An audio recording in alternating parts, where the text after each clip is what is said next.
আসসালামু আলাইকুম প্রিয় বন্ধুরা, আশা করি আপনারা সবাই ভালো আছেন। আলহামদুলিল্লাহ আমরা আল্লাহর রহমতে ভালো আছি। বর্তমান সময়ে বাংলাদেশের ওয়েদার খুব নমনীয় চলতেছে। সবাই সবার কবুতরগুলোর প্রতি একটু বেশি যত্নশীল হবেন, যাতে এই কখনো গরম, কখনো ঠান্ডা, কখনো বৃষ্টি বা সরাসরি বাতাসটা যাতে কবুতরের শরীরে না লাগে, এটাও একটু প্রোটেক্ট করার চেষ্টা করবেন।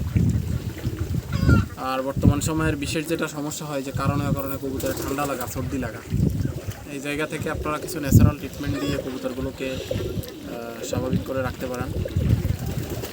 যেমন কবুতরকে অন্ততপক্ষে প্রতি সপ্তাহে পানির সাথে একদিন একটু রসুনের রস মিশিয়ে দিতে পারেন, মধু মিশিয়ে দিতে পারেন।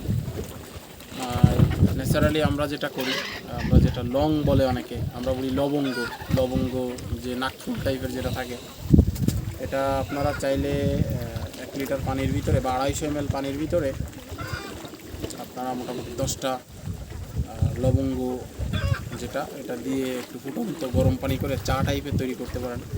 এরপরে এটা স্বাভাবিক তাপমাত্রায় আসলে আপনারা কবুতরকে খাওয়াইতে পারেন। অথবা আপনার লক্ষ্যে যদি বেশি পানি লাগে, বেশি পানির সাথে 250 ml পানিটা মিক্স করে দিতে পারেন। মাত্রা আবার বেশি দিয়েন না, এটা দিলে আবার কবুতর খুব বেশি হিট হয়ে যায়, গরম হয়ে যায়। আবার বেশি ঝাঁঝালো কষ হইলে কবুতর খেতে চাইবে না। চেষ্টা করবেন যাতে হালকা লিকার হয় এই টাইপের দেওয়ার।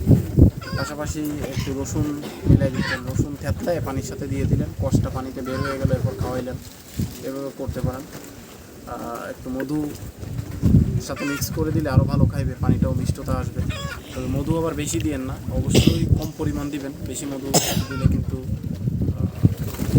নষ্ট হয়ে যাবে এটা, মানে তখন আবার কবুতরের ডাইজেস্টে ডিস্টার্ব করবে এবং বেশি মিষ্টি আসলে কবুতরের জন্য প্রযোজ্য না। এগুলো মাথায় রেখে আপনার